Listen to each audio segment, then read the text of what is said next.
Hello, everyone, and welcome to the final episode of season 2 of Bios and Bookmarks. I'm Shivani Ramlochan, and thank you to those of us joining us from all around the world to this special season, which is an online event, entirely online, featuring readings and conversation with Caribbean writers. And as you know, is powered by the NGC Bocas Lit Fest. We have a very special guest with us this evening, Roger Robinson. Roger, welcome to Bios and Bookmarks. Thank you so Man, much for being here. it's a pleasure for me to be here, man. Big up everybody from Trinidad. You know what I'm saying? I don't often get to read to Trinidadians anymore, but So yeah, big up all of Trinidad, all the Caribbean. So some of you will have known that we tried to begin the season with Roger, but the technological gods and goddesses were against us. So consider this a very generous lanyap on Roger's part, who has graciously decided to join us with no fanfare whatsoever. We are, of course, talking about Roger's extraordinary prize-winning poetry collection, A Portable Paradise, which many of you will know won the T.S. Eliot Prize and also the R.S.L. Ondaatje Prize. And I can think of no finer way to begin than by inviting Roger to please share some poems with us from that collection. So, Roger, over to you. Okay, so I'm not gonna talk a lot. I'm just gonna uh, do a lot of reading. So I'm gonna start with this poem, and this poem is like I was having a son, and he had a quite a convoluted birth story, and this was it. But I got a lot of help in his birth from a Jamaican senior nurse who I met in the hospital, and her name was Grace. That year, we danced to the green bleeps on screens. My son had come early, just the 1 kilogram of him, all big head, bulging eyes, and blue veins. On the ward, I met Grace, a Jamaican senior nurse who sang pop songs on her shift like they were hymns. Your son feisty. You see him just a pull off all the breathing mask. People spoke of her in half tones down these carbolic halls. Even the doctors gave way to her when it came to putting a line into my son's nylon thread of a vein. She'd warn junior doctors with trembling hands, "May only letting you try twice." On her night shift, she pulls my son's incubator into her room, no matter the tangled confusion of wires and machine. When the consultant told my wife and I on morning rounds that he's not sure my son will live, and if he lives, he might never leave the hospital, she pulled us quickly aside and said him have no right to say that just raw so. Another consultant tells the nurses to stop feeding a baby who will soon die, and she commands her loyal nurses to feed him. Feed him. No baby must dead with a hungry belly. And she sit in the dark, rocking that well-fed baby held to her bosom, slowly humming the melody of Happy by Pharrell.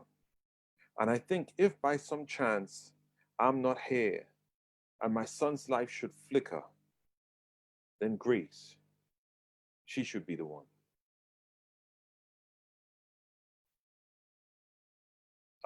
I'm going to move on to another poem from that section. And this is the title poem from the book A Portable Paradise. This title poem is called A Portable Paradise. And if I speak of paradise, then I'm speaking of my grandmother, who told me to carry it always on my person, concealed, so no one else would know but me. That way they can't steal it, she'd say. And if life puts you under pressure, trace its ridges in your pocket, smell its piney scent on your handkerchief, hum its anthem under your breath. And if your stresses are sustained and daily, get yourself to an empty room, be it hotel, hostel, or hovel. Find a lamp and empty your paradise onto a desk. Your white sands, green hills, and fresh fish. Shine the lamp on it like the fresh hope of morning and keep staring at it till you sleep. Um, I'm going to read another poem from that section. This is in the last section of the book. So this is, I rarely read this, but I'm reading to Trinidadians and Caribbean people now, so I have to. This is called Maracas Beach Prayer. Maracas Beach Prayer. With sandy grit, with salt and weeds, each large wave returns to beach. Make my life the simple, Lord. The waves consume you where you stand, and feet float up from shallow sand. Make my life the simple, Lord. I swim past their crash to gentle seas and tread still water with my feet. Make my life this simple, Lord. Some men pull nets, their veins like streams, and kids they kick their ball and scream. Make my life this simple, Lord. Of all the gifts you have to give, if this could be a way to live, make my life this simple, Lord. I'm gonna move further to the beginning of the book. At least I think so. Let me check in the.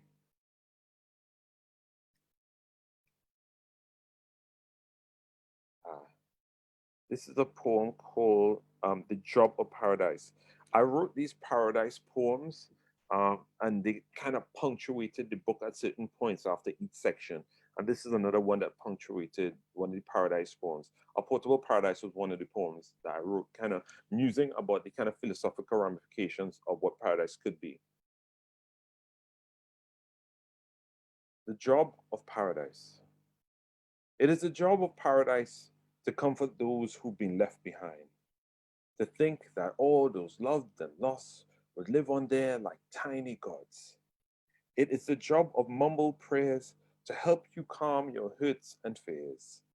It is the job of the long black hearse to show we head to death from birth. It is the job of the clean, neat grave to remind us how to live our days. If only I could live my days till death suffice and make earth feel like paradise.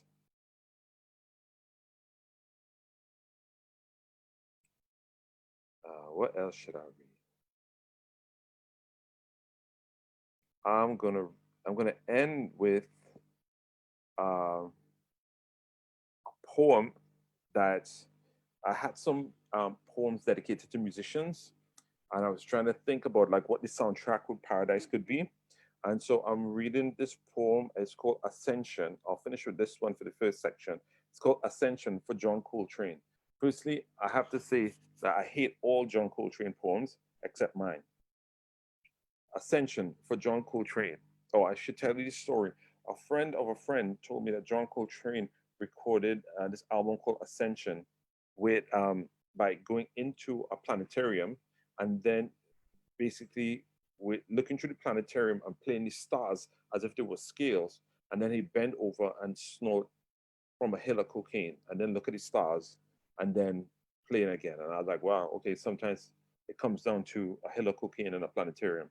And so I wrote this for him. Ascension for John Coltrane.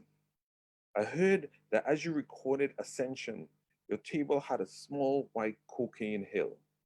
Through a telescope's dark planetarium, you closed one eye and viewed the world so big, looking for some language of the heavens, snort, blow, where constellations inhaled by night sky, glowing through rhythms to blue notes, a meditation, stars blinking, tiny gods of light. The world is so vast, but music is bigger. So this is freedom. So this is your life. There is no you, just spiraling sound, pulsing like quasars, light shooting up, a celestial shoot. To be a god, sound is to be moving. The universe is circular breathing. Coltrane, Coltrane, look, your nose is bleeding. Roger, thank you Oh, you're welcome. for that selection from A Portable Paradise. Mm. For I'm those trying of to you, read. I'm trying to read some different poems than I usually read. I mean, you definitely ran the gamut with us there, All right. which is such a gift to receive. And for those of you who are just joining us, welcome again. Welcome to Bios and Bookmarks, powered by the NGC Bocas Lit Fest. We're here with none other than Roger Robinson. Pick up Shivani Ramlucha, man. She's a great writer, dude. Roger, Shivani Ramlucha, dude, do not sleep. folks, this is the one. This is the here for Roger. There's like I was chatting with Roger a bit before this session began, and I was telling him very honestly that A Portable Paradise has done such deep heart work in me in this, I think we could collectively agree, hard time for so many of us. And Roger, the book has achieved much deserved and extraordinary Oh, praise thank you, Shivani. Yeah. and award and reward. I want to ask you to begin our conversation what it is to be positively confronted by that level of accolade, and do you think it's had an effect in the work that you're creating now? Um, it's a good question, but I don't think it's affected how I write. And I think Margaret Atwood has this thing where she talks about, there's a triangle, there's the work, there's the fans, there's the book, and then there's the work, there's the fans, or something like that. But in that triangle, prizes don't come into it. And even though I really like prizes, because people are so open to my ideas, like I can literally tell anybody anything, and they'd be like, "Yeah, that's a good idea." and these are ideas I had where I was telling them before, they'd be like, I don't know. And so prizes make people open to your ideas, and that's really good. But I always say, the prizes are good because I can bring through new generations of writers who I like. And I'm going to be 53 this month, and so they have lots of young writers, particularly in England, young black writers specifically, or writers of color who are just like, okay, they've given me this. I could pull you through, and I could pull through like new generations of unheard black and writers of color. And so that's the importance of it for me. That gives me a space to open a door and tell people, look, we're free. Let's run through. You know what I'm saying? It's like so that's the good part for me. And of course, the recognition is nice. I'm not gonna deny it's nice, but it don't really have nothing to do with my writing. Like I would be writing the books I'm writing if I want or not. It's just what it's saying. Like I told you, I'm a worker, and I think I'm doing work, So. Mm. A man and a woman and a children. To yeah.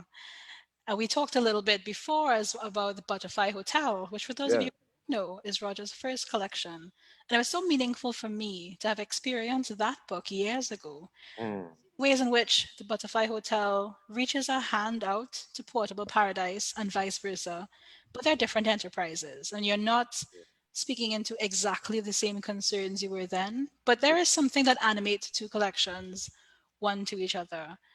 If you take stock of yourself and your growth as a poet, do you think there is that relationship between the two books?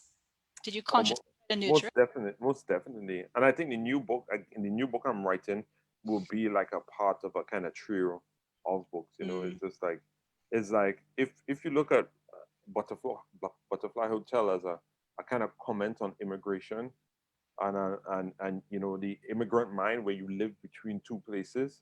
Then a portable paradise is just like, okay, I'm trying to take that kind of the paradise I know and build a world here, you mhm. know. And then the next book will be like, okay, now I'm here. What am I gonna do?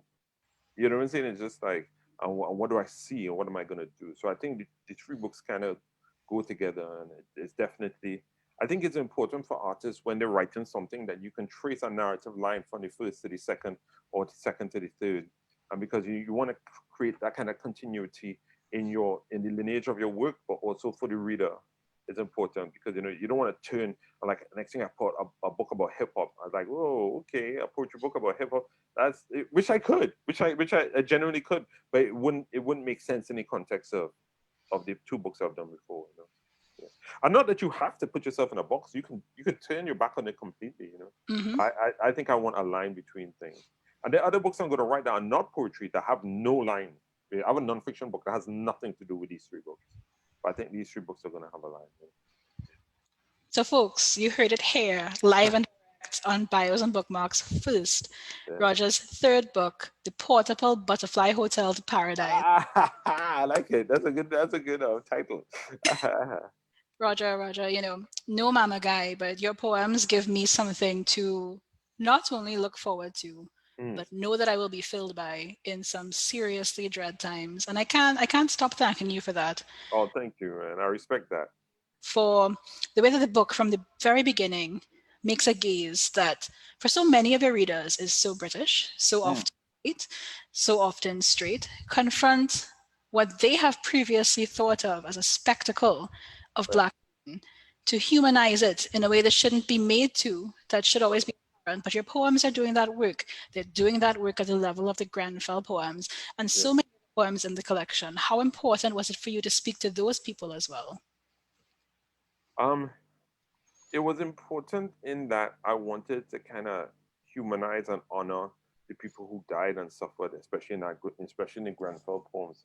But I didn't want it to be pity. I Mm, wanted it to be on, or I wanted to be empathize. I wanted people to feel on a moment to moment sensory feeling of how it felt, or how they could feel it, as opposed to just looking at it and say, oh wow, that happened across there. And mhm. because when the time you catch people on the level of emotions, then you rewire people. And I think it's that rewiring and that practicing the empathy that's the important thing about poetry that makes it strong enough to make it a life work. You know what I'm saying? Because when you rewire people at the level of emotion and they empathize for things, perhaps they might go out into the world and try and change things. And that's my rose-colored glasses hope for the book and people reading the book. I do get a lot of people contacting me all the time saying that they've changed their opinions on many things and they intend to kind of move forward in this way in the world. And I have I'm not flossing, but I have a poem on the underground. I have a poem on the underground, and that's really good because now a few more people traveling on the underground across here, and people contact me daily about the poem and how it helps them to kind of calm themselves down because they're so nervous about traveling on the underground. I was like, that's a use that I didn't even know that would happen. And I think when you have an interesting book, you have some type of prescience, like it talks to the world in ways that you don't know. You Mhm. know what I'm saying? And that kind of prescience, like Naipaul had that, where some of the things Naipaul might talk about is coming around 20, 25 years later. Yeah. It's and the poem that's on the underground is in fact the title A poem. portable paradigm. And so that, I mean, we must talk about that poem in particular, though I'm sure you've talked about that poem a lot. But I don't know if you've heard this comparison before, but when I Uh-huh. encountered it for the first time, it made me think very much of Love After Love by Derek Walcott. Uh-huh. But the almost universal work a poem that is so specific can do, speaking to people no matter where they are in For their sure. station in life. It has acquired, and the more and more I experience it and see other people experiencing it, this Yeah. universal significance. And I Yeah. want to know how that's resonated with you, seeing that poem in particular live so closely in people's hearts. Yeah, so for some reason, I mean, you can never predict these things, and you can never tell it on writing. I mean, for me, Shivani, I'd write 150 poems Hmm. if I write in a book, and then I will. Oh, you still there? Yes. Oh, can you hear me? Yes. Okay, so I will. Well, you stuck, so I guess I'm stuck too. Let's see. Uh, I am definitely hearing you clearly on my end. oh, you hearing me clearly? Okay, sorry. Um, That's yeah. So I'll write 150 poems, and then I will start like after the first 100 poems. I start, okay, what are the themes? What's happening here? What are the interesting things? And then probably I'll end up with 40 or 50 poems, which I add into to kind of like weave into the book in a certain way. mm, So you can never know what poem is gonna pop, but you do go through. My process is that I'm really trying to take the quality poems from of those 150 poems. I'm telling you, all 150 are not good. You know what I'm saying? Some of them just feel like exercises, but it's a process of going through things. And a portable paradise is one of those ones that I didn't even take seriously. Like mm, people just it took to someone. But what happened was I heard a young lady reading it online who I didn't know, and then right. I felt teary eyed about it because I heard it in a different light. You know what I'm saying? And I don't know. I think she wasn't from here. She could have been from India, and I don't know how she got hold of it, but she read it, and I was like, wow, I felt teary because I heard it through her spirit, And Mm-hmm. I was like, oh, I get what they're getting from this. For a while, I was just like, okay, this poem, all right. You know what I'm saying? It's just like, yeah. So now I get what they get from it. Yeah. Roger, And it was also the last poem I wrote. It's the last poem for the whole book because I needed a title poem. You know? Yeah. it's not for nothing, but I think you are. No, I know you are one of the hardest working men and literary citizens in the poetic arts, and as we've learned today in other genres as well, of books to come. And one has to only look at the way you use your social media accounts to see this, right? There is no sense that you have ever held yourself separate from other poets, from the people I, collective. I'm not hearing you great, and that could be because of my computer. Oh no. I'm hearing you loud and clear. So maybe it's your connection a little bit.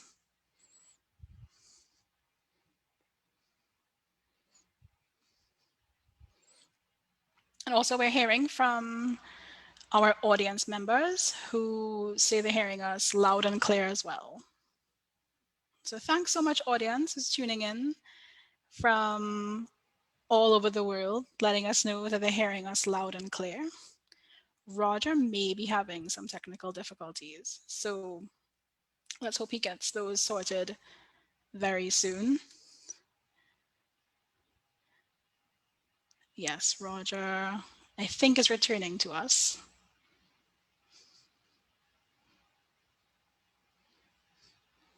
Sorry, I'm here. That's all right. I Yeah, think sorry.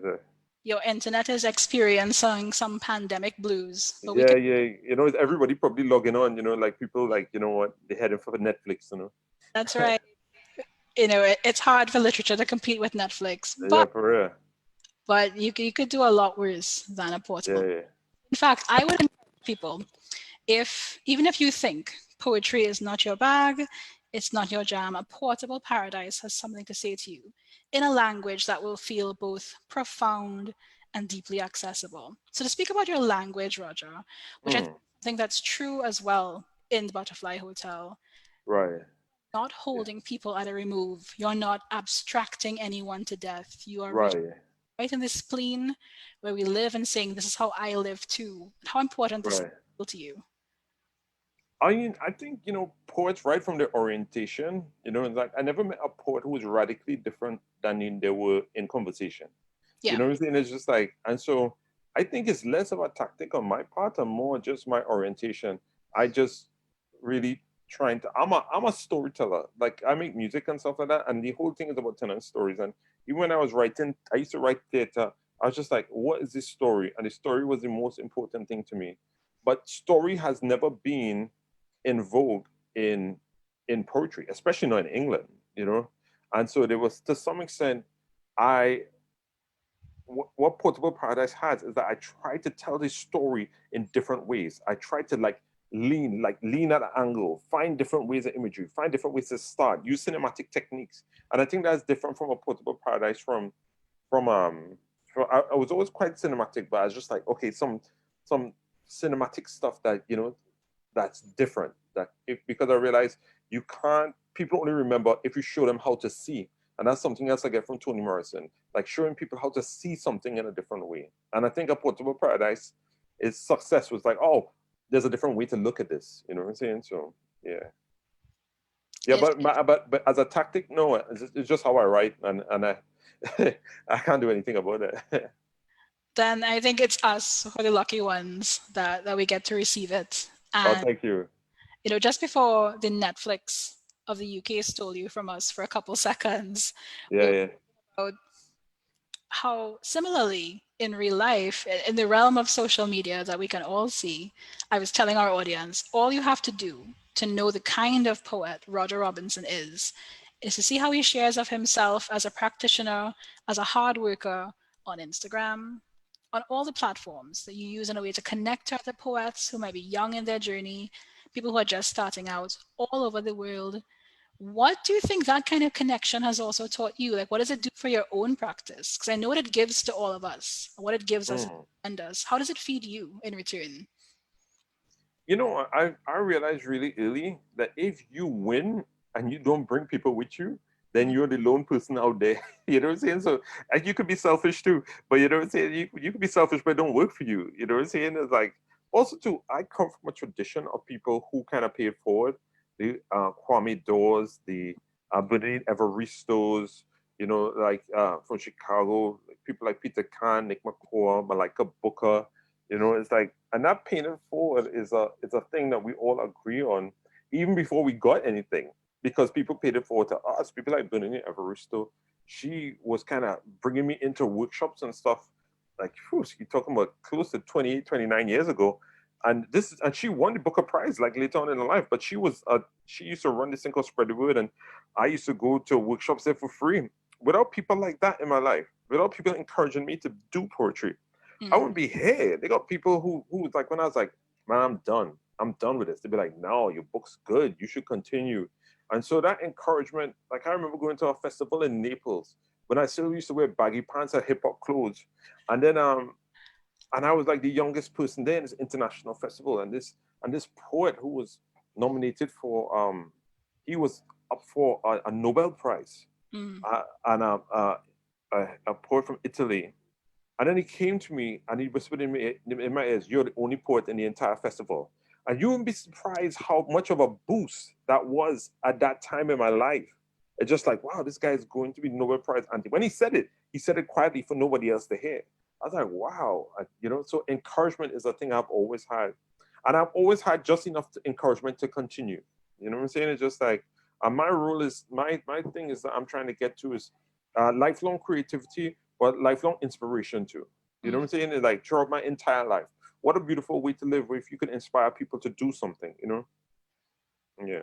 Oh, Roger, you say that like one would think so many Caribbean writers and thinkers do this. No shade to the rest of them. Yeah, for sure. The way in which you do it is so singular, it's so rare, which feels, on the one hand, disappointing, but also Right. what a gift that we have it. And I'm actually getting quite emotional thinking about All this. right. If you remember, um, on the night when I was shortlisted for the Forward Prizes, Yeah. you also whispered something in my ear on that night. Right. I remember. I won't share what it was with the audience. Yeah. I shared. They robbed you. That's what they did. They robbed you. I'm sorry.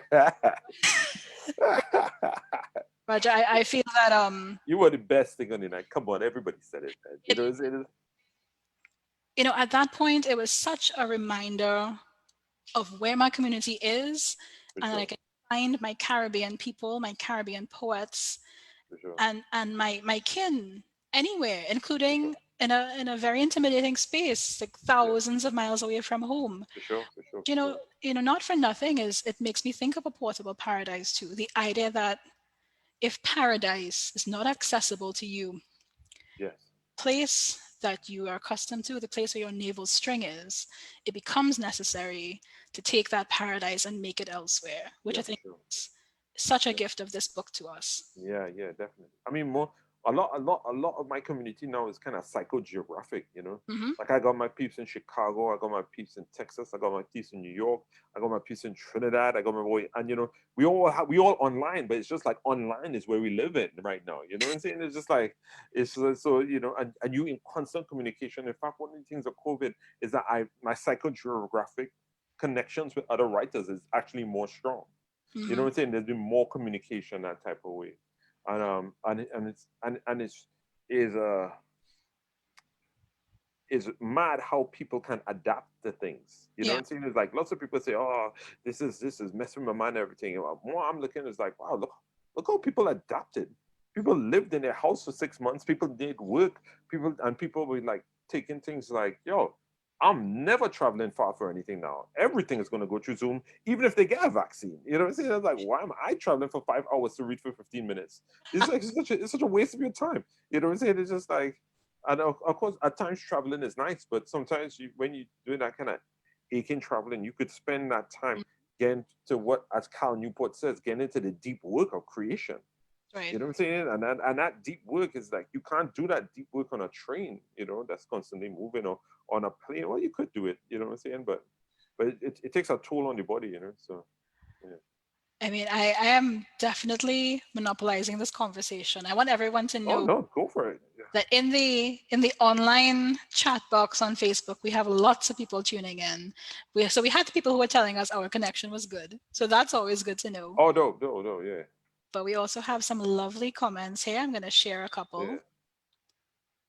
John Robert Lee from St. Lucia Oh says, yeah, I know John Robert.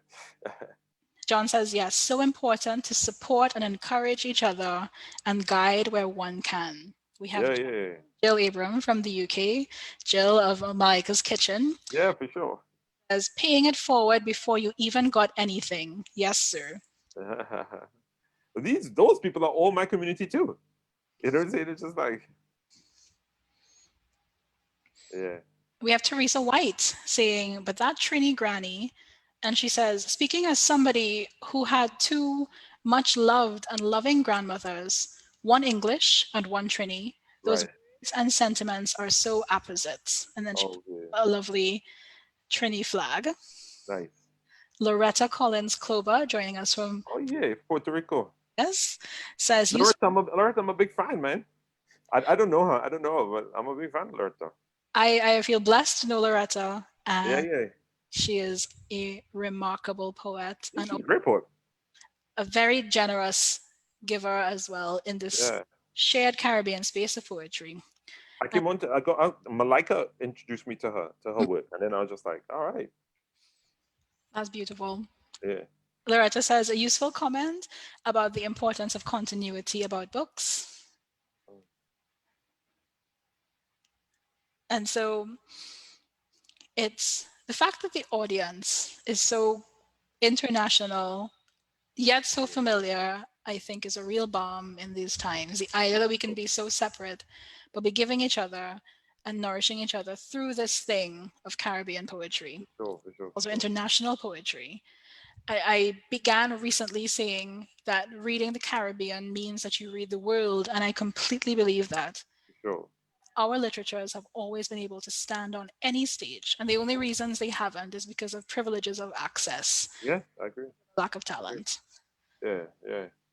I mean, you can't really, I don't want to kind of jump before you ask me some other questions, but like, yo, put any book up against Earl Lovelace Dragon Can't Dance, Mm-hmm. and it will lose. You know what I'm saying? It will lose and put any book against Earl Lovelace Dragon Can't Dance. You know Mm-hmm. what I'm saying? I put my head on a block. It will lose. You know, because it's one of the best books in the world ever written. You know what I'm saying? It's just like, and that's from somebody from Trinidad who just, it has heart, it has imagery, it has prescience, it has uh, everything about it is genius. You know.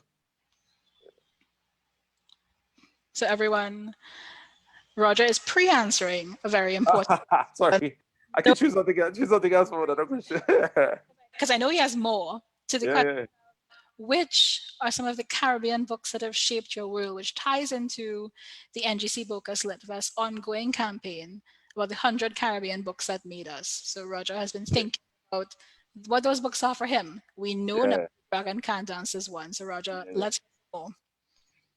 Kamal Buffett, Born to Slow Horses, Mm-hmm.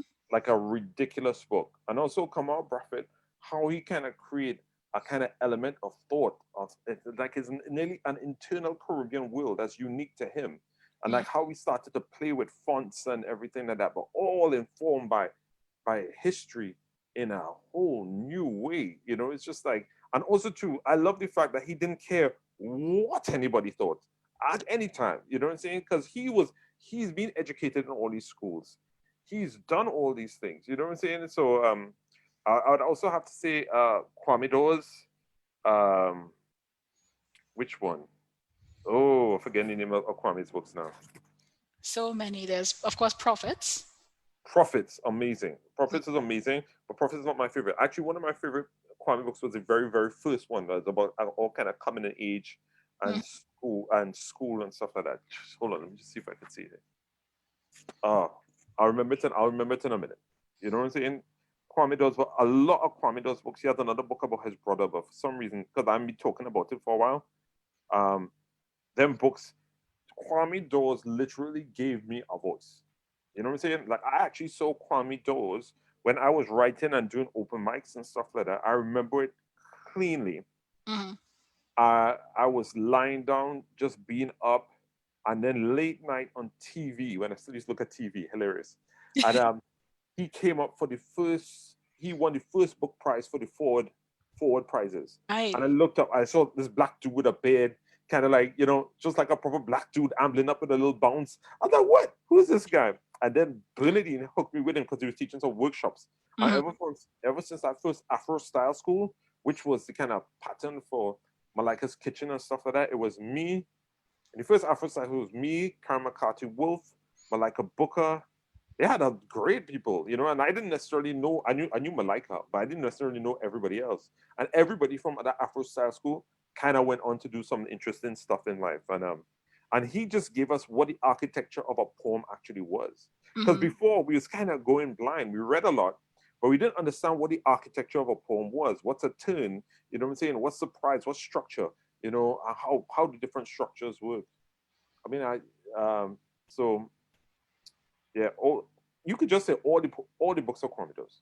You know Which what are, I'm saying? yes. Yeah, yeah, and he has about 16, I think. You know what I'm saying? It's just like um Like I'm thinking of Hope's Hospice and Hope Hospice. That was a very influential book. A very influential book of witness. You know what I'm saying? It's like and I quite like how they did that online. Have you seen the online thing about Hope's Hospice where they had the pictures and stuff? mm-hmm. Yeah. So yeah, Commodores is a don. Um, who else comes to mind? Jean Rhys. Jean Oh, Rhys. Uh, I don't know. Do you consider is Nobis Philip considered Caribbean um, yes. lineage? Oh, yes. Nobis Philip. The whole oh yes. I know she's Trini, right? Is she from Trinidad? And based in Canada, yes. Amazing kind of. I don't actually know her, but like the whole thing of she was very influential in terms of ancestral work. Again, Malika Booker put me onto her, and her work is a big influence on the new book. The whole idea of ancestral work. Um, I'm sorry, I'm not giving actual names of books, but Great though. huh? And it's great. Oh, These names are, and they do show up in some of the selections people have given for oh, the for sure. world list. Yeah, And yeah, yeah. what you say about Kwame Dawes in particular, this thing of how he teaches us at the level of the complete book, at the level of the poem, how to Okay. pay attention, how to be a good witness, because you Yeah. are doing so much of that in your poems, Roger. Yeah, I mean, without Kwame Dawes, I would not be like literally. You wouldn't see me doing any of this. Kwame is the one person who'd be like, "Yo, send your book," and he would look over the book. And like the first time I ever sent him nothing, everything it came back like covered in red, like it was bleeding. You know what I'm saying? It's just like I was like, man, this is a murder. And then more and more but it's points about better writing, and then more and more less red marks, more and more he might give you a book to look at to give him some points. What you think about it? I'm like, what? I get promotion, getting respect here now. You know what I'm saying? So yeah, so Kwame Dawes, he will always be my kind of sensei, and I'll always be a protege of Kwame Dawes. Anna and Bernadine never restored to it. That Yeah, is beautiful, Roger. yeah, We have yeah. questions from the Sure, audience. sure, sure. Robert Huggins asks, Roger, would you write any of the poems in A Portable Paradise in a different way now? That is a really good question. Hmm? One of them, a book, a poem called Prayer. Yeah, I'd Mhm. probably put that into a form. Yeah, because it is an internal form to the poem, but I'd probably put it in a strict form to hold the poem together better. I think Grace would tighten up in terms of its form because as it got on the page with some really long lines, it started to get a little scattered and started to what do you call it? A lot of them I went over them so many times that I can't see Yeah. how it would be different. You know what I'm saying? So probably grace and prayer. Uh, and I'll probably take out a couple of poems. I'll probably take out 4 or 5 poems. Like No, I, no. that. Stay in here. We Yeah, can yeah, yeah. allow new material to be added. Okay, okay, okay, okay. Yeah, yeah, yeah. For sure, for sure. Point O, the Yeah, pandemic. yeah, yeah, yeah, yeah, yeah. That's it. And so, Roger, I'm wondering now if you wouldn't mind reading again a bit for us. Sure, sure. So Shall I much. shall I read from a different book? Should I read some from the Butterfly Hotel? As you decide. I think we're Okay, it. And everyone is having such a good time in the comments too. So take right. it. Okay, so Butterfly Hotel was a real comment on immigration and but also the immigrant mind, like living in two places at the same time. You can't decide where you want to be. You're flying back to Trinidad, you fly back to England, you fly back to Trinidad. When you're leaving Trinidad, you're grieving. When you're in Trinidad, you're grieving for England. When you're in England, you're grieving for Trinidad. Anyway, this is a poem called Month One about my first when I first came. It's month one. He bought chili peppers from the market and set his tongue aflame. He spent his last remaining coins on telephone calls home and listened to static. He kept his heater on the glowing coal setting. His clothing was never right for the weather. Outside, he breathed the shape of his lungs in mist. His sweat felt like pins and needles. He bought a second-hand leather winter coat that smelled of mothballs and had nothing to do with style. He went to a club with laser lights in the West End. Someone stole his winter coat.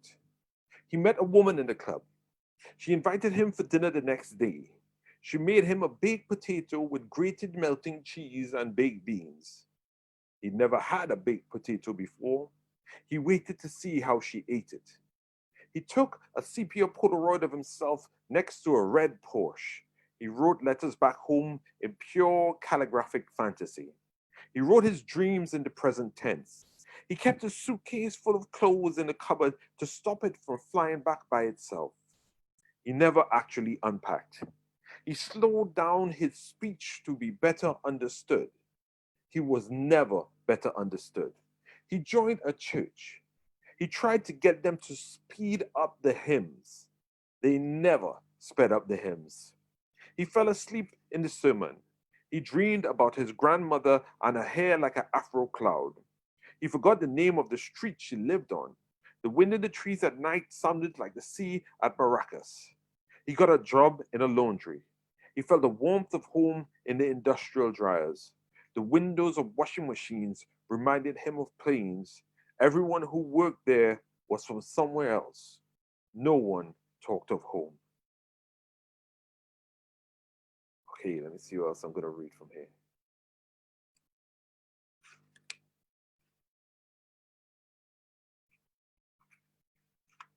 Uh, I'm going to read a poem I'm going to read a poem called Tobago Fruits. Because everybody knows you stop over from Tobago if you buy any cheap flights from Trinidad to England. So I'll read that. Tobago Fruits. There was the pink firm flesh of watermelons, Julie mangoes that smell like honey, yellow bananas with black spots, rare chimates milking at their stem, rows of ripe yellow pawpaws, and I was in transit to England with a few hours to kill. I bought green oranges and sliced pineapples salted and peppered in a clear plastic bag. She offered me some water and asked, "Where you from?" "From right here." She shook her head. "You're not from here lately." She had her hair tied in a bright white head tie, and her green army shirt was buttoned to the top. "If you're looking for wife, I could cook and clean maybe. I ain't had no children. I don't cause no trouble. I real quiet and loving." I looked at her for a minute and told her I don't deserve a woman sweet like her. She gave me a free extra mango and I kissed her cheek. On the plane, I wondered where home was.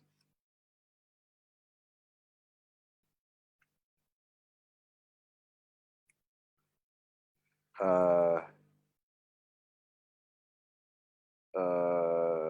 okay. I'll finish off with this last poem. I was asked by the VNA to write a poem um, for a batik that they have collected by an English artist called Alice Pashley, who at one point lived in Trinidad. And I think they wanted me to just big up the art, but unfortunately, I had to find something to take umbrage with. And so what I didn't like is that it was called it was called Portrait of a Trinidadian Woman, and in brackets it said the artist servant, and I was like, come on now, what is the point of putting the artist servant, the servant in it? You know, why can why did you have to kind of put the power relation in the power relation that you thought it was in there? So so this is a meditation on Portrait of a Trinidadian Woman, the artist servant, after Alice M. Pashley's batik at the V&A Museum. And it's in several sections, and I'll close with this. One, and by the way, you could see this batik online, like they have it up online. One, her sackcloth dress itches, but she must sit still. She feels ill from the smell of ash and melting wax. She's lying down, resting on a bed of fig leaves, and the eaves of sleep are about to fall. She's bored. She sits up now on a small bench where she shells peas, taking in the cooling breeze while sifting dirt between her toes. The sea's night waves are her hair, her skin is wet sand, and her shoulders shrug like she's about to suck her teeth. Now the fig leaves part for her to see the gate and the open road, and she stands boldly and boldly walks away, becoming as small as a wax dot. 2. Alice Pashley, that's my mother in your picture. That is the wide forehead of my auntie. That is the long, lean neck of my sister. Those are the pursed plum lips of my cousin. They all at one time had to work for the likes of you, who named them servants. They all had to grit their teeth to insult so that their children could eat meat. They all had to lather your screaming children and square the edges of your bed sheets. And because they are not named in your art, I shall name them now. Alicia, Phyllis, Anne, Linda, Florence, Arlene, Monica, Ishele, Mavis, Francine, Rose, Grace, Angela. 3. I have given you a name and made a life for you. I shall call you Maria, and you live in Belmont. You did well in school, but you did not get a scholarship. You had to stay at home, take care of your 4 brothers and sisters while your father looked for piecework on the docks. You have been cooking, cleaning, and taking care of babies since you were 12. By the time you are 25, your family is grown and you start to look for work. And you sing for tips in the British bar, mostly jazz standards in the key of colonial. There's a white woman who stares at you every night. Her name is Alice. She offers you twice as much money to clean her house. So you start cooking and cleaning again. And sometimes you sit for her to paint as you hum Jelly Roll Blues. One day, the bass player from the bar calls you at Miss Alice's gate, and you pack and leave without a goodbye. People say you're a big shot singer in New York now, singing in front of the Louis Armstrong band, posing with a rose in your hair for sepia pictures, looking to the sky, smiling in your sparkling sequin dress.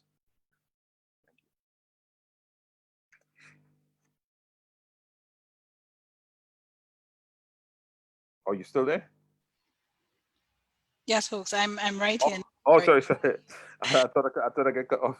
No, your internet is holding up against the Netflix posse. Okay, cool. I was sitting here in stunned awe. Oh, so I forgot to unmute right away. But thank you for that reading, Roger. I nearly lost it there, man. I was like, whoa, that's a poem from back in the day, and all of a sudden I was just like, wow. Yeah. That was beautiful. Teresa White says something very lovely here that I want to, and it speaks to what we were talking to about privilege of access. Shout out to Marina and Bocas for breaking down that lack of access. As a reader, learning so much, enjoying so much, living an enriched life. And I know that Teresa there is also talking specifically about how much she loves A Portable Paradise, Roger. Oh, that's nice. Thank you, Teresa. Keep pushing. We have a question from John Robert Lee, who asks, how have calypsonians like Shadow, Rudder, etc., influenced your ear and your rhythms? Oh my God. I mean, you must hear it because you named all of them. You know, Shadow, Rudder, Black Stalin, and Bunji Garlin.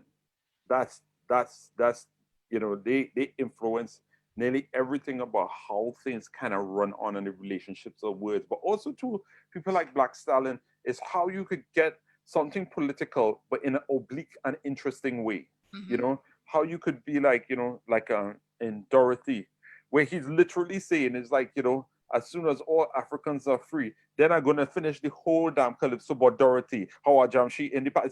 So people they hear that Jamshi in the party, but that's not the point of the thing. That's just the hook. You know what I'm saying? It's just like, okay, I'm gonna give you something and I'm gonna juxtapose it. And that's a very strong turn. That's a turn in a poem, And of course, people like Rudder, the kind of poetic nature, the kind of politicized nature, like songs like Haiti, songs like Kojak.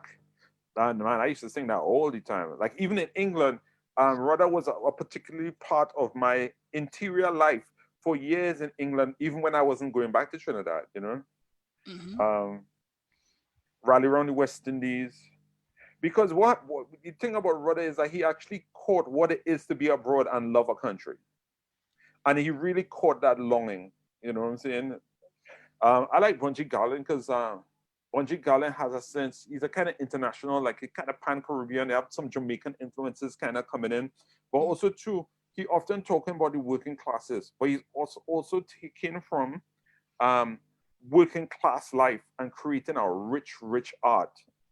When you listen to tracks from the Ghetto, I know these are old Bunji Garlin tracks, but even the one he had this year that was the kind of Rapso one, I was like, come on, dude, this dude's the next level. Even the way that Bunji Garlin improvises is better than most poems that I hear, that I read in books from European people. His improvisations are more interesting than most European books I'm reading, you know? So I'm And getting so, takeaways from this. One, yeah. that Bunji Garlin should probably write a book of poems. He should. And two, that Road March 2021 is Bunji Garlin featuring Roger Robinson. Oh, if Bunji Garlin call me right now, COVID or no COVID, I'm flying down. We in the studio. Bunji, we saying, they're saying that. I'm telling you, I would brave COVID to reach a studio with Bunji Garlin. I'm telling you that. Bunji, if you're listening, call me, dog. Call me. So guess and on look. Okay, so another thing too is an interesting thing about it. I have no sense of what is high or low culture. Mm-hmm. All I have is what is culture and excellence within culture. And people like Stalin, Rudder, Bunji Garlin are excellence within culture. And so I would put them up next to Auden. I'll put them next to T.S. Eliot. I'll put them next to anybody. There's no, I have no idolatry for just because it's from Europe. That is better than anything that came from Trinidad, and that is not more innovative or as innovative as those things. I love that. We have a beautiful comment here from Abigail Hadid who says, I wish thousands and thousands were looking and listening. Thank you, Oh, Bocas Lit that's team. that's nice. That's nice. Thanks, Abigail. So we can, Abigail Hadid is a photographer, no? that's right. Oh yeah. She took a picture of me and Chris once. Yeah. Big up, big up. So everyone who is looking on and who comes to see this video, even after the live, your mission is to make sure that Bunji Garlin sees it. Use Yeah, all of yeah, the yeah. contacts. Get Roger to Bungie. Get Roger to Bungie. That's a new hashtag. Get Roger to Bungie. Roger, one of the poems that continues to work in my imagination Mm. in A Portable Paradise is Black Olives. Black I Olive. Yeah. because it could be this perfect and dreadful short film almost. It's Yeah. almost cinematographic. Yeah. That's Yeah. Yeah. Yeah. before Cinema. Power of You. You did that Yeah. Yeah. um, in its rage, in its joint witnessing of horror in the approach Yeah. of the white woman to the black men. Yeah. And it occurs to me that there are so many poems that lean towards an ultimate kind of hope Yeah. and For sure. understanding and love in A Portable Paradise. And there are so many poems that are coming from a deep space of confrontation, Hmm. of rage, of being consistently othered and Yeah. invisibilized in a black body. How do you reconcile this intense joy of some of the poems and the intense horror of some of the Mhm. others? How does that affect you as the artist controlling the whole scene? Well, what I can tell you is about when I was writing it. Mm. It's probably the only book that I could say I frankly didn't care if anybody liked it. Like I wrote the entire thing in over a series of years, but the last third of it came together in about 6 weeks in just a fevered fit of writing. The last third of it, and it's the last third of it that makes the book the book. You know what I'm saying? It's like, and because I had so much support from my family, I don't want to get too graphic, but I was like literally waking up in my pajamas, jumping on the computer. By the evening time, lunch being brought out for me, by the evening time, I have a shower, jumping back on the computer by about 12 o'clock, going to bed, and getting up and doing that same thing for 6 weeks. It was like it was just constant. And I was feeling like weakened. I was feeling like spiritual. I was feeling kind of obsessed with it. Mm-hmm. And I remember writing some poems, even that poem for Black Olive, and saying to myself, I don't care. I don't care who likes it. This is what has to be said. This is what has to be said now. And this is the important thing. You are a worker. You're doing work. If you put no authority over you except this work you have to do. And sometimes I look back at some of the poems and think, when did I write this? Like, like some of the poems like literally came to me just like literally like I feel like I was downloading something, you know. And one of the things I've learned through somebody else is that there's a point where you have a certain amount of attention and your craft is developed a certain way where you just pull in things from the air. It's not even waiting for anything. You just pull things from the air, pull things from the air. And, you know, like in kind of religious terms, it's kind of religious, like religious mania. But in craft terms, it's just like, okay, your craft's so strong that any idea passes, you're going to get down. You know what I'm saying? So I think it was to some extent that, a lot of people told me after, you know, when I was reading the book before it came out, they'd be like, man, this is a massive gamble. I was like, yeah, so what? You know what I'm saying? It's the work that have to be done. Like I was telling you earlier, like I'm a worker and I'm doing this work. You know, what happens to it is completely out of my control. Right now, I'm getting to the point where it's purely about process and work, where all I'm dealing with process. After you let a book go, there's nothing you can do, whether people like it or not, whether people review it or not, whether what you can't do anything. All the work that has to happen is in the process. And that's where you have some level of control, and that's where you should become intense. It's like the reality about it is like I see a lot of people, I'm not saying they have weak books, but they seem to be working harder on their social media than they worked on the book. You have it backwards. Work on the book hard. Work on your social media hard too. But work on is like the best social media is working hard on the book because it will do a certain amount of work for itself. You know what I'm saying? You can't have this social media on a weak book because you feel like you're begging somebody to do something. You know? Listen, this Bios and Bookmarks is turning into a Roger Roberts craft now 101. I feel like people shouldn't be getting this for free almost. Oh But no! It's free. Well, what's this having it, not giving it? You know what I'm saying? Like, give it all. yeah. That's the mark of how you carry yourself as a worker, as a poetic worker, as a working writer, as someone in this community. I think we should all be grateful to call a friend. Oh, thank you so much, Shivani. And listen, I have so much respect for you and your writing. I don't even remember telling me you had written a review, and I sent an email to you saying, "Yo, when is your book coming out?" Because I could see even from your reviews that you were a poet. You know what I'm saying? It's like I could see, and yeah. I mean, Shivani, you are one of Trinidad's great. I know you can't take it, but take it from me. I listen. From a T.S. Eliot winner, you are one of Trinidadian and the Caribbean's greatest poets, and I just can't wait for all the things that's gonna come. You know what I'm saying? It's like, and I don't say that as a joke. I don't. Roger, thank you very much. Before I expire, let us bring this wonderful session. I wish it could go on and on Mm, to a sad close with a session, with a segment that all of our viewers should know very well by now. It's called Three Envelopes. The terms right. of engagement are very simple. I hold up these lovely three envelopes. Roger will pick a question from 1, 2, or 3, and we engage with his response. So Roger, 1, 2, or 3? Yo, you remember Pick a Pan? Yeah. I just had a flashback of Pick a Pan. It's like I used to love that. When you pick the pan and oh, you win a dry mango seed. You know.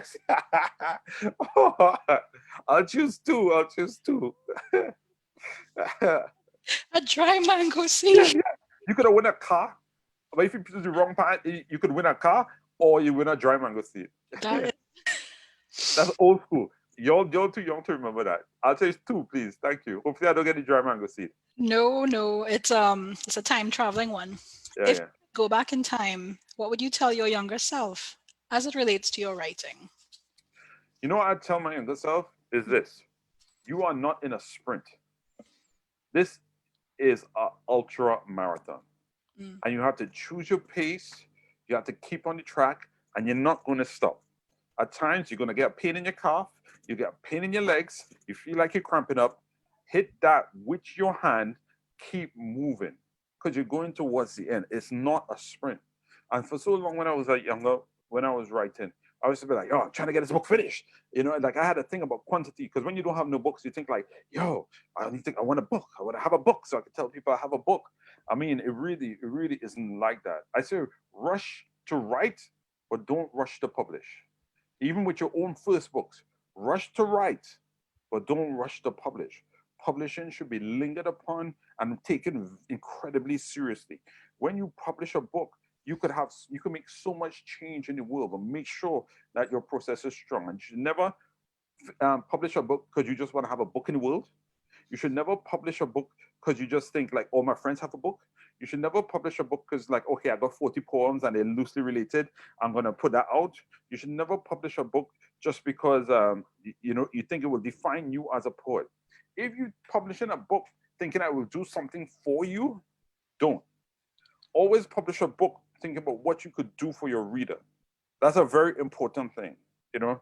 And I would also suggest like back in the day, I'd write a poem like and I'll have the poem for like a couple of days. Somebody will invite me to read, and I'll read the poem. Just some random drafts and stuff like that. I was like, now I would have told myself, don't even think about making a poem public until I've read 4 books. Yeah. So write a poem for every. Try to write a draft of a poem for every 4 books you read, and that way there's a proportion between the amount of poems you're writing and the amount you're reading. Again, that's a whole world of craft in what seems like a sound bite, but it's such good advice for I think many of us, wherever we are on a poetic journey. And I'm Yeah. grateful that that's what you would tell your younger self, because I feel like it's something that I and so many other poets I know and workers in other genres need to hear and often don't get to tell ourselves. Mm, So, yeah, I mean, the sure.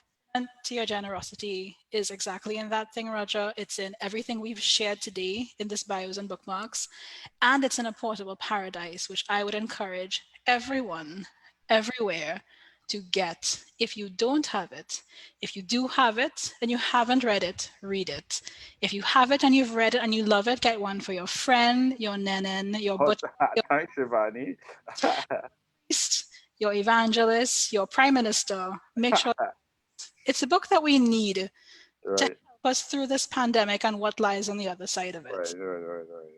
Roger, thank you so much Oh for man, thank you so much. It's been such a pleasure talking to you, man. You know what I'm saying? And I look forward to all your new work coming. thank you. Yeah. It's a perfect way, I think, for us to say goodbye from Bios and Bookmarks, powered by the NGC Bocas Lit Fest. But we'll Big be up Bocas Lit Fest and Maria Warner, man. It's just a hard work, man. So so sometimes for very little gratitude. But you know, you have a vision, you know, and all you need is a few cultural agitators to kind of change culture. You know what I'm saying? It's just like definitely you and Marina, Nicholas Lachlan, Andre Bego, like in Trinidad, you know, you're all doing it, you know. that's lovely to hear, Mm. Roger. Thank you. And I want to thank everyone who's worked so hard behind the scenes of Bios and Bookmarks. You've seen a lot of me, maybe more than you needed to, but I want to give a big shout out to my fellow team members, Ardeen Sergio, Alana Marie Gopal, Anna Lucy Smith, and Marielle Forbes. Thank you so much for helping me bring Bios and Bookmarks to everyone. And thank you, thank you, thank you to Marina Salandi Brown, without whom Roger and I would not be sitting here and chatting today. And Yeah. thank you, NGC Bocas Lit Fest. We'll be back for season 3. Thank you all. Stay safe and be well. Yeah. Bless up everybody in the Caribbean, man. Stay safe. Bye. Thanks, Shivani. You're welcome, Roger. Uh-huh.